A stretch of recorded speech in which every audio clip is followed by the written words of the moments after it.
Sing Amarta yen to pancen ana piranganing Pandhawa ingkang gawe kogel kagelan atimu Kakang Semar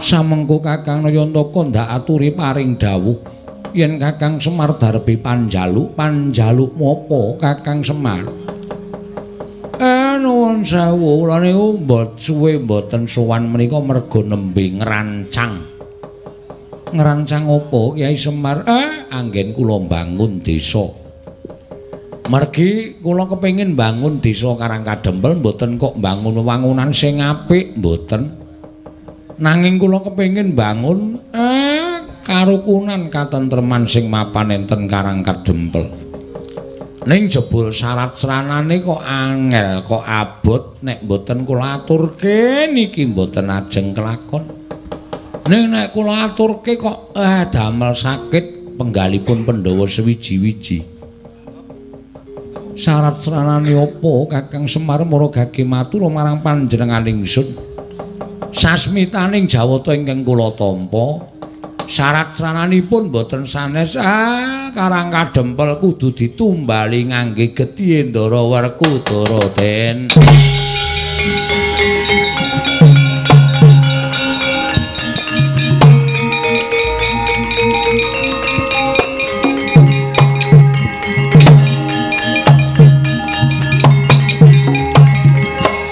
Semane pancen wis ora kena dikandhani kok aku ora iso mara kowe to Pak ora sok wani matur kaya ngono engko kowe iki ngrekoso nek kowe wani matur kaya ngono ha ning ngayal ya reng apa atonyo ndasmu lho ora kompak babar blas wah aku ya krungu dhewe kok ya wah jan kuwi Ndara Werkudara wis jumeneng ning ngarepmu kuwi mir omong sisan piye Ndara Werkudara ikhlas apa ora pripun Den ikhlas napa mboten sampeyan dadi srana kesembadan gegayuhan kula mbangun desa Dipol ing mestine aku ngajeni karo kowe ing mestine aku nyembah karo kowe yen perlu upama kowe dudu drajating wong loro saudon telu saurupan merga nggonmu wis momong marang para Pandhawa nanging apa ya pantes kowe ngucap kaya mengkono yen ngono cetha yen to kowe jatine ora tresna karo para Pandhawa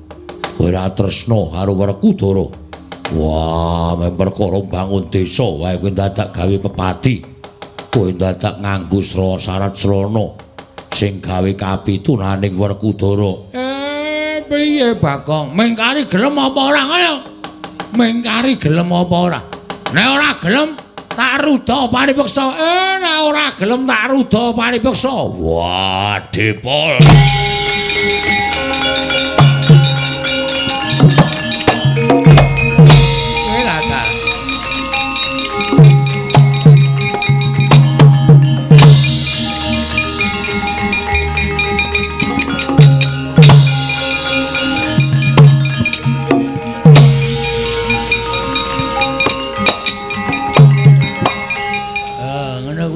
gesik ngajar ora awake dhewe ning Ndara Werkudara kuwi dosa lho kok kaya ngono kuwi tak mundasmu lho reng iki wis dadi sistemku kok kuwi dadak mesti ngendondoni ning nganti kaengku sing dadi Semar kuwi cilik lara gedhe tekaning pati dewa lara dewa ora iso lara ora iso mati diajar kaya ngapa ora bakal iso mati wis men kapok men jerah apa jerai apa jerai isin wah payah jerai kapok men ora mbebedok karo uripe bapak ning alam padang rek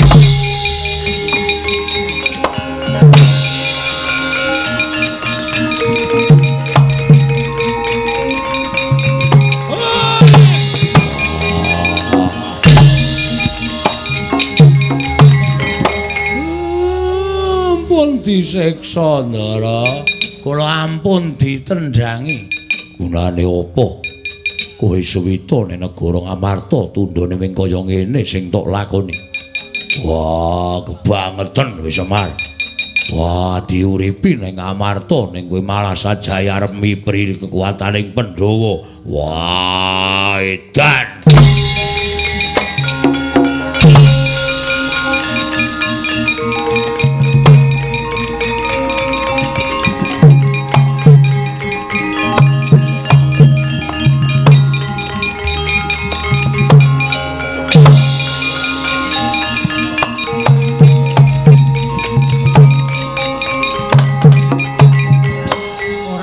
iki kok gawe gumun to?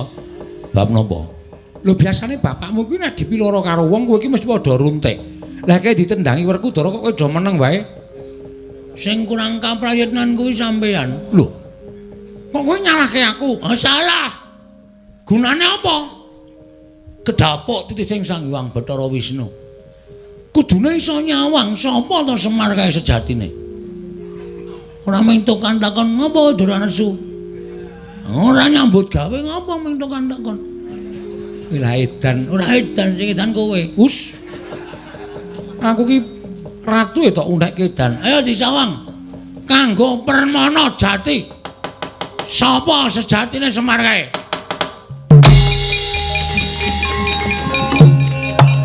Kowe lah dalah.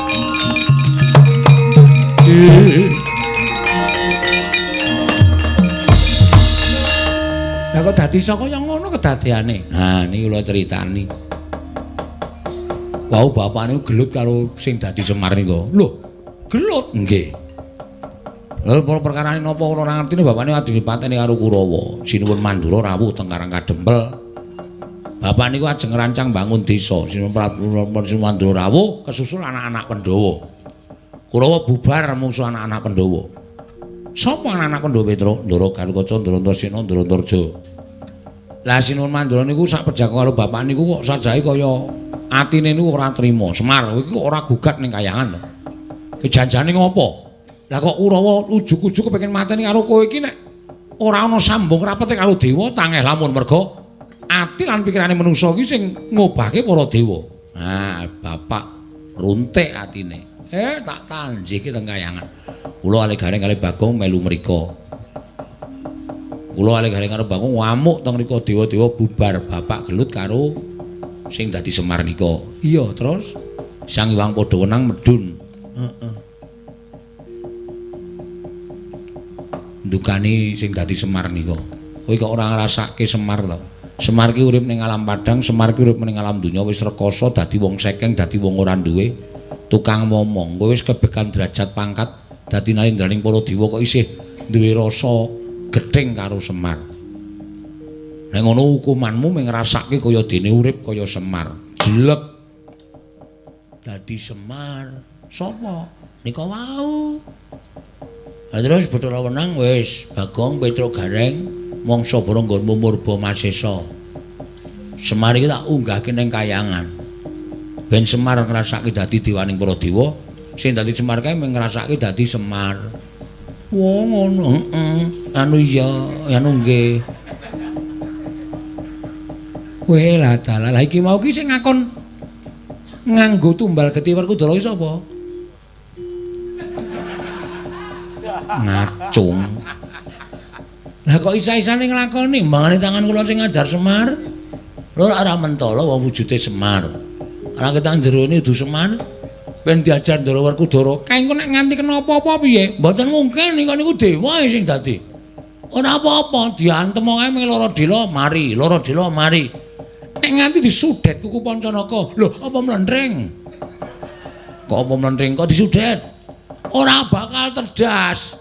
Pun tak sampean pitados kalih kula ning ra tak awat-awati ndak geger kanane Bagong.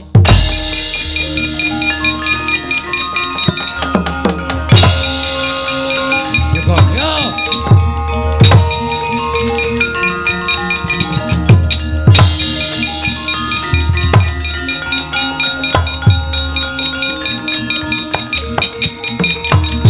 Kowe aja edan Antasena. Sedalan-dalan aku kok jotosi, sedalan-dalan aku tak tabohi karepe piye? Ora ngduduke bak, kakene Semar nendi? Tekan ngendi wae tak jotosi kowe, Pakde. Aku cubriya karo kowe. Kowe melu dadi kongkonane Siwa Ngastina supaya mbondo karo Semar. Ora, aku ora ngopo. Sapa? Antasena cetan, aku ki wong tuwa. Sapa apa?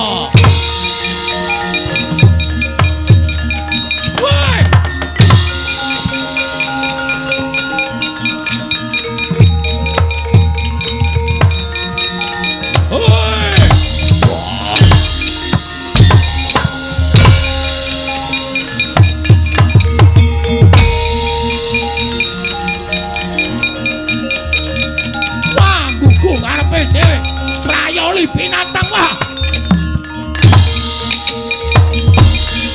edan. Antasena kaya wong kranjingan. Ngantemi wong tuane sapenake dhewe. Lah kok dadi aku sing dituduh kaya ngene iki piye kanane? Lah iki menungsane keparat kowe.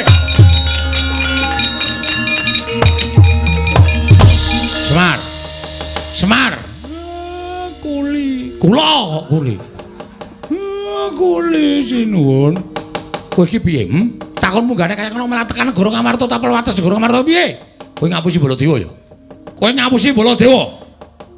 Nganti aku diajar karo Antasena, digawe pangeran-pangeran aku diwirang-wirang karo Antasena. Mergo aku ngeboti karo kowe. Jarene kowe munggah nang kayangan bakal gugat karo Baladewa. Lah kok klitian nang kene kowe iki janjane iso ditata apa ora kowe?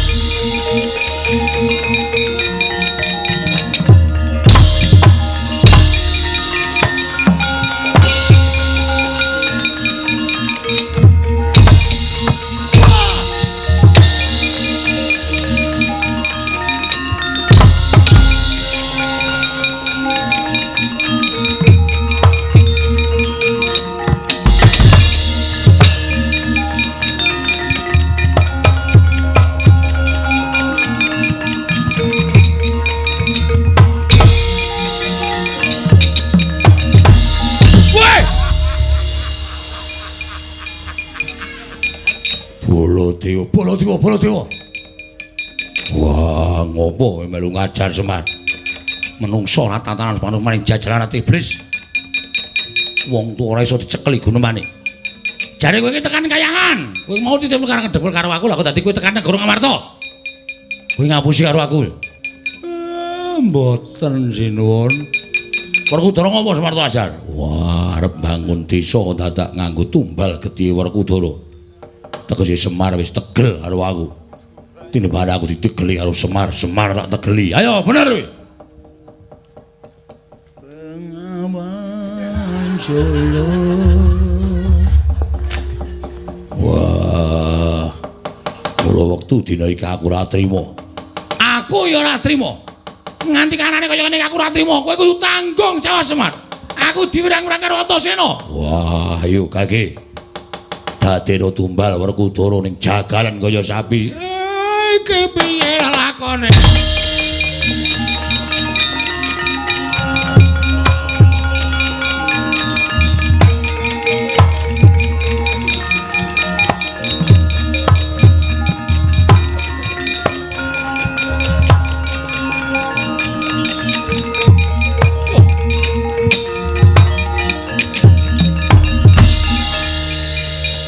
Baladewa, iya wonten dawuh ulun. Ulun ingkang prapta. Lho. Ulun ngasta utawi nganti dhateng Kakang Semar. Ya iki pancen Semar ingkang sejati. Ingkang nalika semana ulun dawuh supaya ngrasakake dadi dewaning para dewa ora ketang amung telung kedheping paningal.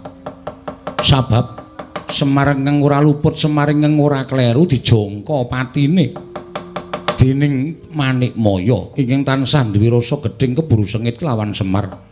Mula tumuli Manikmaya tak sebda dadi wujuding Semar dimen nglakoni urip kaya dene Semar dadi wong papariman, wong kang ora duwe sarta wong kang kekurangan ning jagat. Manikmaya, kula wonten dawuh pukulun piye? Apa kita betah urip kaya Semar? Inggih pukulun. Kula nyuwun pangapunten ingkang sak kalangkung kathah. Kita nyuwun pangapura kelawan kadang kita ya kuwi Sismaya. Kanthi kita nyuwun pangapura ingkang kanthi tulus, sayekti kita bakal mbabar sejati ning wujud ingkang sejati.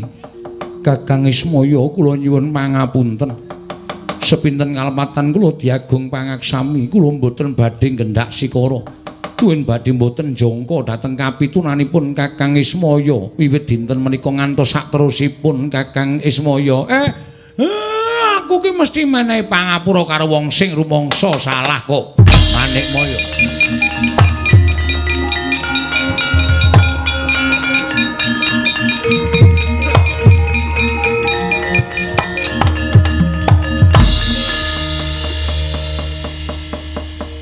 Kita wis ngrumangsani luput, Guru. Inggih. Ukulun kula sampun ngrumaosi lepat. Kanthi kaya mengkono, jangkungen sedyaning Siesmaya ya kadang kita. Jangkungen sedyaning Semar Badranaya. Nggone bakal mbangun desa, muga dadi pancatan tentreming jagat sawigung. Inggih, kula badhe tansah ngulataken gegayanipun Kakang Ismaya Pukulun.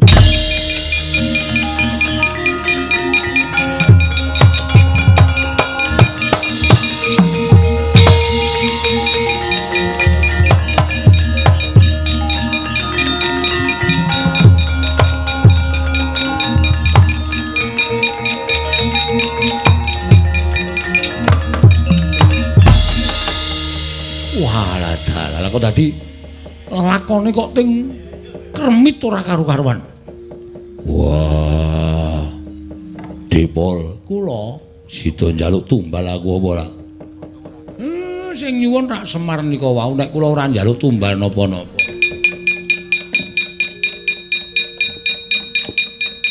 Kowe ngerti sopan ora? Piyayi lungguh dhuwur. Tak ajar kowe. Cah picak mripate. Weh. Iki Bathara Guru to?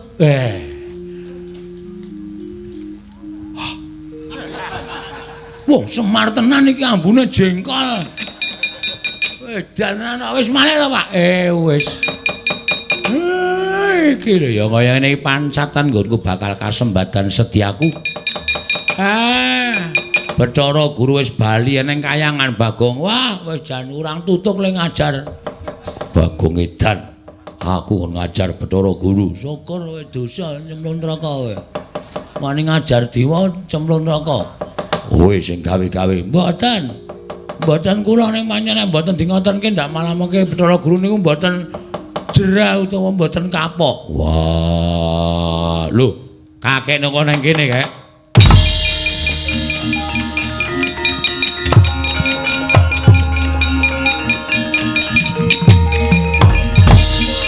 Kakene Semar Jayar mbangun desa kok malah nang kene.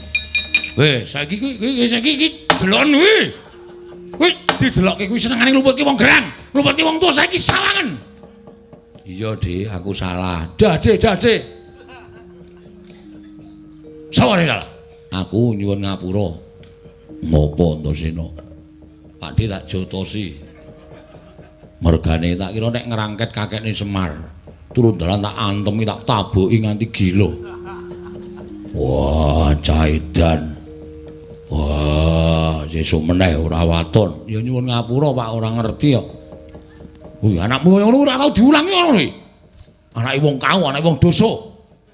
Anake wong wutuh apa anane? Pak dene diajar aku ki ratu turun dalan dijongkong-jongkongke. Nyuwun ngapura. Nyuwun ngapura, Pak. Wonge trima ora? Sapa? Sing ndok jotosi. Trima, ora trima gajulane. Sing gerang rak malah wah, Werkudara ki malah nutur karo anake sing apik to. Ora prayoga kaya ngono kuwi.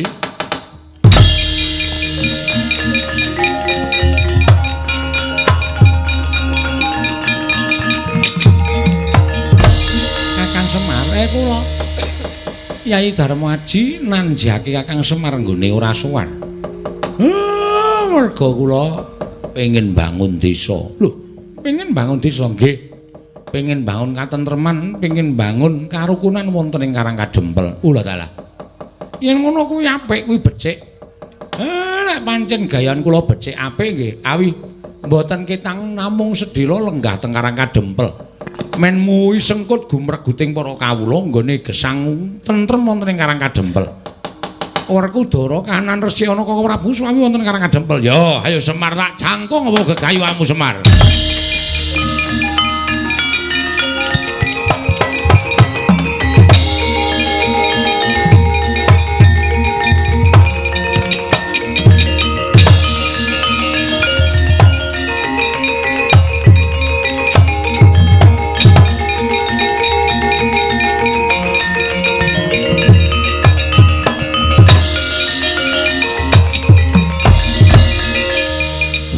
Bathara.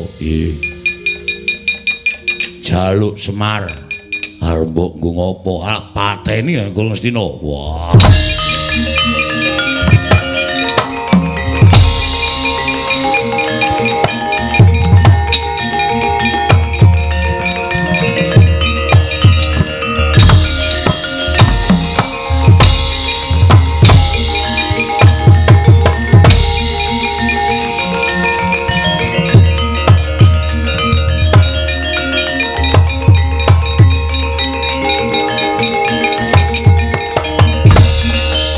Madangi jagato mungum sapucak ing wukir marebak bangsa mirat keneng soroting surya mega lan gunung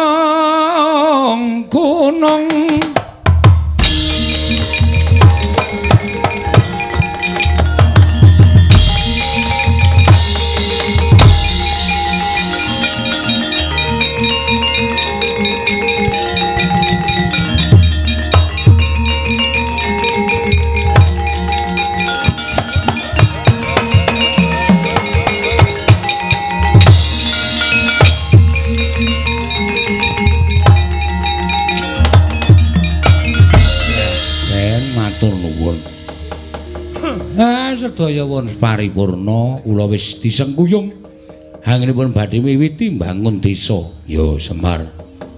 Mugi-mugi nir ing sambikala mboten langgang setunggal menapa gandeng niki prabote ajeng terus dibablaske teng papan sing tebih mula nyuwun mapunten nek sakmenika kedah kula bubaraken Ndara. Ya mugi-mugi sami wilujeng ning sambikala samudayanipun kula nggih tentrem ayem mboten manggal setunggal menapa.